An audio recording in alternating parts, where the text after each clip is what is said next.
It all started with rain. After it passes, there's an earthworm lying on the wet pavement, pinkish gray, helpless, stretched out in the most dangerous place it could possibly be. Almost every one of us has seen this scene hundreds of times, and almost no one has ever really stopped to think about it.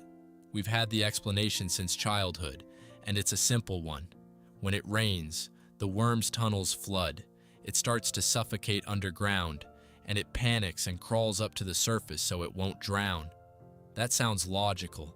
It sounds familiar, and that's exactly why so few people ever question it. But modern research is quietly pulling it apart. It turns out the earthworm is nowhere near as fragile as we've always assumed. It can stay submerged for quite a long time and is in no particular rush to drown in the first puddle it encounters. And the more closely scientists study its behavior, the more they lean toward a completely different explanation. It comes to the surface not so much because it's running out of air, but because wet ground is its rare chance at a real journey. On a damp surface, where its whole body glides easily and doesn't dry out, a worm can travel quickly to a new patch of ground, move far from its old tunnel, find a mate, and colonize places it's never been before. Rain turns out to be not a catastrophe for the worm, but a road that suddenly opens up. The only problem is that this road comes with a terrible price. The very same wet surface that gives the worm its freedom is also what ends up killing it. The moment the sun comes out, its soft, moist skin starts drying out fast. A bird swoops past, and with one precise stab of its beak, finds itself an easy breakfast. A bicycle wheel rolls by, or a heavy truck, and the journey ends forever in an instant. A creature that crawled up to the surface in search of new life and new territory most often loses that life right there on the open pavement. Hidden inside this brief scene on the asphalt is the whole story of the earthworm, an eternal laborer that we only notice when it has ended up somewhere it doesn't belong. And that's where today's conversation begins. On this channel, we talk about animals, but usually it's the bold, powerful, beautiful ones, the kind you can't take your eyes off.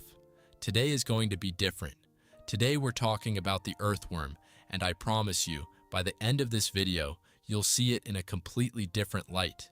Because behind this dull, unremarkable creature hides one of the most important and powerful forces on the entire planet. The worm's biggest problem is that it's too ordinary. Our brains are built to be efficient. The moment they recognize something familiar that seems uninteresting at first glance, they instantly slap a "nothing important here" label on it and move on. The worm loses this battle for our attention before it even begins. It has no expressive eyes, no beautiful fur, no fearsome teeth, not even a gripping story you'd want to retell at dinner. All of its real power is hidden somewhere we almost never look, deep underground, in the dark, in slow and completely invisible work happening right beneath our feet, every second of every day. And yet people noticed how important this creature was a very, very long time ago. Nearly 2,500 years ago, the ancient Greek philosopher Aristotle, one of the most careful observers of his time, described worms with a phrase that turned out to be remarkably apt. He called them the intestines of the earth. There's far more meaning packed into that image than it might first seem. Just as our own intestines take in food and transform it into what sustains the whole body, the earthworm takes in soil and dead organic matter, processes it internally, and gives it back in an entirely different form, more alive, more aerated, and more nutritious. Even in deep antiquity, without microscopes or laboratories, people managed to see in this plain little creature a genuinely hard-working servant of nature. But history, as it so often does, didn't follow a straight path. For long centuries, the worm was effectively demoted. In people's eyes, this modest worker of the earth was reclassified as a common garden pest. People genuinely believed that worms gnawed at plant roots, ruined tidy beds, and did nothing but get in the way of future harvests. They were treated roughly the same as weeds or bothersome insects. Aristotle's perceptive observation was forgotten, firmly and for a long time. It was only the naturalists of the modern era, people willing to lie with their faces to the ground for hours, watching the quiet life unfolding there, who slowly began restoring the worm's good name and seriously working out what it actually does to soil. To grasp the sheer scale of what we're talking about, it's worth looking at a few numbers. Scientists have described around 6,000 different species of earthworms to date. They live across almost the entire world, on every continent except frozen Antarctica, from the green meadows of Europe to hot tropical forests, from a small kitchen garden outside a window to the dense northern taiga. Pinning down the exact age of this entire group has turned out to be surprisingly difficult. A worm's body is too soft. It has almost no hard parts, which means that after death it leaves behind no fossils, the usual record through which scientists read the ancient history of life on Earth. We know only one thing for certain. This is a very ancient group. Worms were working in the soil long before many of the animals we're familiar with today had even appeared. But the precise date of their origins is something the Earth still keeps carefully to itself. And here lies the central paradox at the heart of everything we'll cover today. A creature that for centuries quietly fed fields, made the soil fertile, and without which there would be no rich harvests and no dense green forests. For a very long time, people treated it as a parasite and a pest. We stubbornly failed to notice a true ally right beneath our feet, and diligently fought against the very thing that had been working in our favor all along. So who is the earthworm really? Why do scientists seriously call it an engineer of entire ecosystems? And how can the same tiny creature be salvation for one corner of the earth and a genuine disaster for another? That's exactly where we'll pick things up. For a long time, earthworms were talked about mostly in terms that were flattering but vague, useful, hard-working, important for soil. Everything changed fairly recently, when scientists made their first real attempt to measure the worm's role with actual numbers. In 2019, one of the world's most respected scientific journals, Science, published the largest study of earthworms ever conducted. It brought together around 140 scientists from different countries, and the data came from nearly 7,000 locations across the globe, 57 countries at once. It was a truly enormous, painstaking undertaking, an attempt to finally see the underground kingdom as a whole rather than in scattered fragments. And the study's central finding was completely unexpected, one that nearly turned conventional thinking on its head. Experience tells us that life is richest where it's warm and wet. Tropical forests hold more birds, more insects, more vivid plant life than anywhere else on Earth. With worms, it's the opposite. Scientists found that it's in the temperate zones, in the mild, cool landscapes of Europe, the northeastern United States, and far-off New Zealand, that a given patch of ground typically holds more worm species, more individual worms, and more total worm biomass than in the humid tropics. The underground world runs by its own rules, and they don't match what we see above the surface. The study also revealed something important, and more than a little unsettling. It turns out that what matters most to earthworms isn't the type of soil they live in. It's climate, warmth, cold, rainfall. Weather is what determines where worms will be abundant and where they'll be almost nowhere to be found. And that means current warming could seriously reshape their underground communities, scramble the familiar map of life beneath our feet in ways we can't yet begin to predict. To get a sense of just how much hidden power they hold, there's one simple fact worth keeping in mind. In many places on Earth, the combined weight of all the earthworms working underground in a given area turns out to be greater than the weight of all the mammals living above that same patch of ground. Every mouse, hare, fox, and deer running across a meadow together way less than the silent army of worms beneath their feet.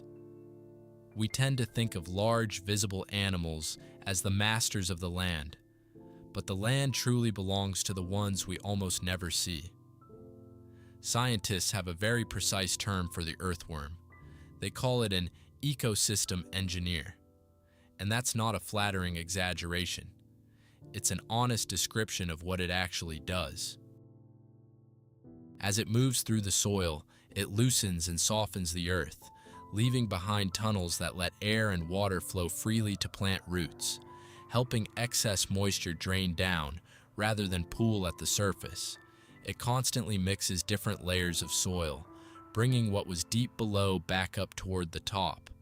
And what passes back out of its body into the earth is noticeably richer in nutrients than the surrounding soil. The worm literally fertilizes the ground as it goes. The closer you look at how the worm itself is built, the more surprising it gets. It has no teeth at all. There's simply nothing to bite or chew with. Instead, it takes a cleverer approach. It swallows tiny grains of sand along with its food, then grinds everything together inside a specialized muscular gizzard, exactly the way many birds swallow small stones to do the same job. And here's something even more striking. Almost the entire body of an earthworm is its gut. One long living tube that continuously pulls soil through itself and turns it into new life. It also has a feature that's easy to miss but genuinely important. Near its throat, an earthworm has specialized calciferous glands that secrete calcium carbonate, the very substance that makes up ordinary chalk. This helps neutralize excess acidity, both inside the worm's body and in the soil around it. As it passes through the earth, the worm quietly leaves behind tiny chalk granules, keeping the soil in healthy balance without anyone noticing. Its reproductive biology is equally remarkable. Earthworms are hermaphrodites. Each one carries both male and female reproductive organs at the same time. But the most interesting part is something else entirely. Many species, especially the lively worms that thrive in compost heaps and spread quickly into new territory, have learned to do without a partner altogether. Such a worm can reproduce on its own, laying tiny viable cocoons from which emerge exact copies of itself, living clones. This is part of why these worms spread across the world at such a striking pace. They don't even need to find a mate to do it. And of course, there are true giants among earthworms that almost nobody has heard of. In the Pacific Northwest of the United States live two remarkable creatures, the Oregon giant earthworm and the Palouse giant earthworm. Their genus carries the gentle name lily worm, and there's good reason for that. These worms grow to over 1 meter in length and dig their tunnels several meters below the surface. But the most extraordinary thing is this. When one is disturbed, it secretes a mucus with a distinct scent of lilies. Apparently, a chemical defense, an attempt to drive off unwanted visitors with a delicate floral fragrance. These giants have become so rare that scientists genuinely feared they were gone for good. The Palouse giant went so long without a confirmed sighting that it was already close to being written off as lost. Then, in 2010, something small and wonderful happened. It was rediscovered beneath a town with a very familiar name, Moscow, Idaho. To coax the elusive giants up from the depths, researchers passed a mild electric current through the soil, and in response, 2 living worms emerged at the surface, with their cocoons found nearby. A creature that was thought to be gone forever turned out to be alive, quietly going about its work deep beneath us all along. That's what this so-called boring worm from the pavement actually is. A measure of health for entire continents. A living engineer of the soil, part chalk, part pump, and occasionally a self-sufficient giant that smells of lilies. But this bright story has a flip side, a far more unsettling one. That same worm that makes one kind of soil alive and fertile can become a genuine disaster for another. And that's exactly what we'll look at next. We're used to a simple, comfortable story. Worms are always good, and the more of them there are, the better for the earth. But nature doesn't do simple stories, and this one has a genuinely dark side. To understand it, we need to head to the northern forests of the upper Midwest of the United States and Canada. These dense hardwood and boreal forests grew and thrived for around 10,000 years without any earthworms at all. Native worms were wiped out here during the last ice age when thick glaciers locked the ground solid, and over those millennia the forest adapted completely to living without them. It built its entire life around a thick, soft carpet of fallen leaves that slowly decompose on their own. And here's the part nobody expects. The large nightcrawler that anglers love to dig up for bait is, for these forests, a stranger, a European transplant that humans brought in. When worms like these enter the forest, dropped as abandoned bait on a riverbank, carried in with imported garden soil, or hitching a ride on the wheels of logging equipment, they behave like uninvited guests with no sense of restraint.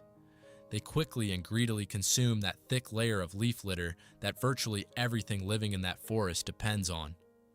What was a blessing in a field becomes a genuine disaster here. And scientists have already documented the consequences in detail. These aren't guesses, they're measured facts. In national forests in Minnesota and Wisconsin, researchers have linked worm invasions to a decline in the population of a small ground-nesting bird, the ovenbird. When worms strip away the leaf litter, the nests of this bird, once safely hidden in the leaves, are suddenly exposed to predators, and the chicks die. Forest salamanders are suffering alongside the birds, with their numbers falling as well.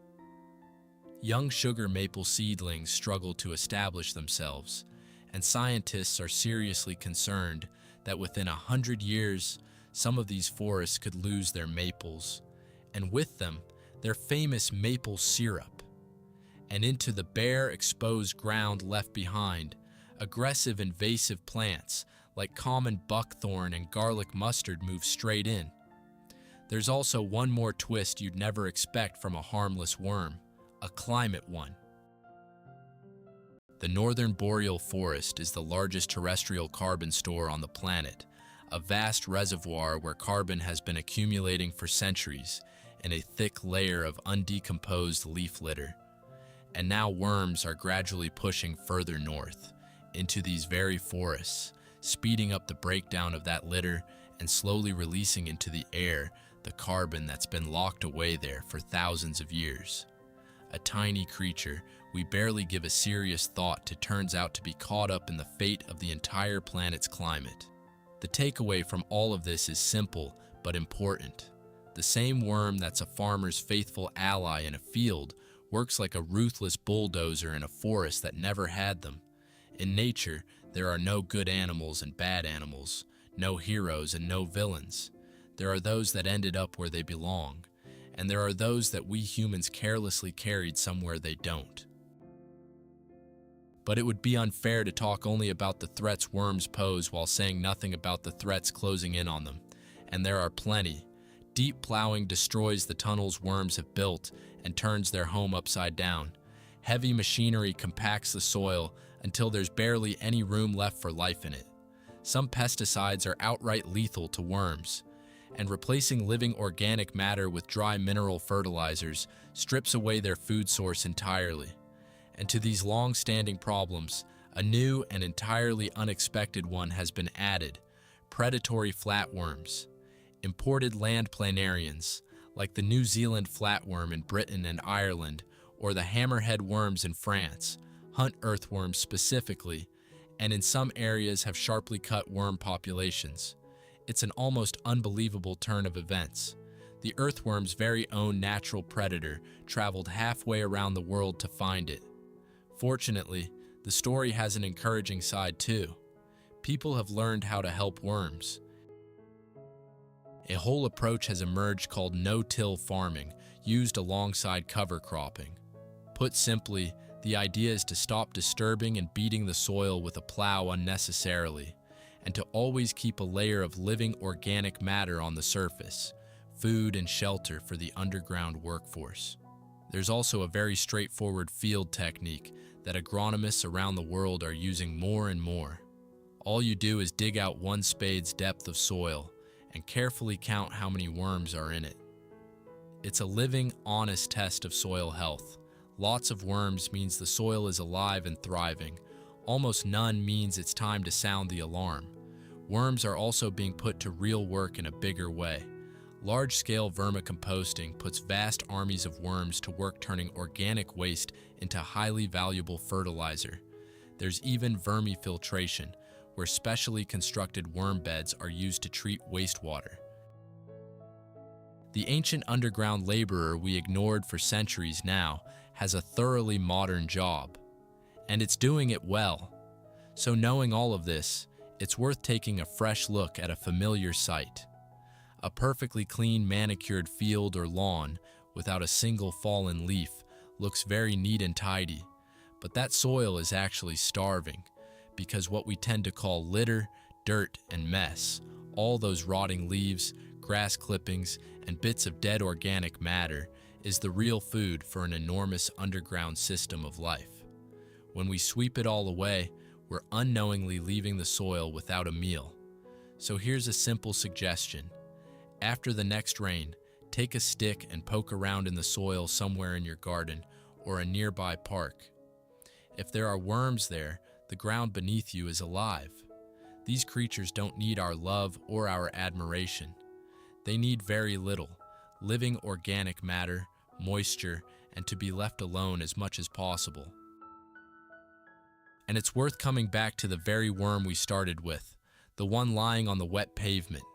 It's still just as wet and plain looking, with no eyes, no legs, not a single feature we'd normally associate with a proper animal. But now we know the truth.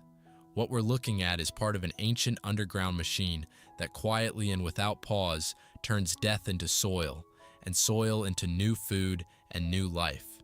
The most important processes on our planet very often look unglamorous, and they're carried out by creatures nobody wants to look at.